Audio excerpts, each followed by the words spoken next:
Assalamu alaikum, barkanmu da warhaka, barkanmu da sake kasancewa da ku daga sashen labarai da rahotanni daga Tauraron mu TV da ke YouTube channel.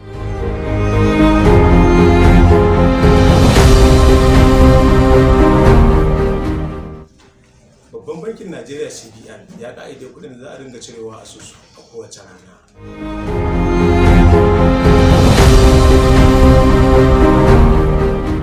Ɗan takarar shugaban ƙasa a jam'iyyar PDP Alhaji Atiku Abubakar ta ce mijinta shine kaɗai guda ɗaya tilo wanda shi ya fi cancanta da al'ummar Najeriya sa a gaba don ganin ya zama shugaban ƙasar Najeriya a zaben shekarar 2023. Aisha Muhammadu Buhari ta sa a cafke wani ɗalibi sakamakon ɓatanci da ya mata.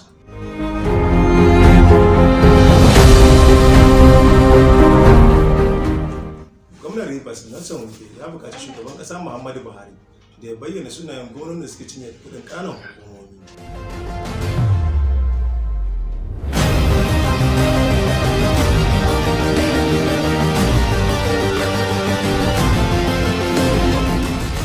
Daga fagen wasanni, a gasar cin kofin duniya da ke gudana a ƙasar Qatar na shekarar 2022, a yau ne ƙasar Morocco za ta ɓarje gumi da ta kwarar Portugal da misalin ƙarfe 4 na wannan rana.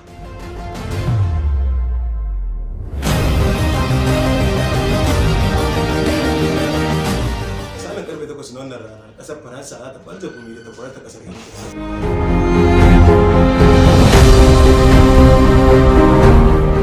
Ci gaba da bibiyan mu daga Tauraron mu TV da ke YouTube channel don jin mu ɗauke da wasu labaran da rahotanni. Sunana Ahmad Muhammad Dal, na barku lafiya.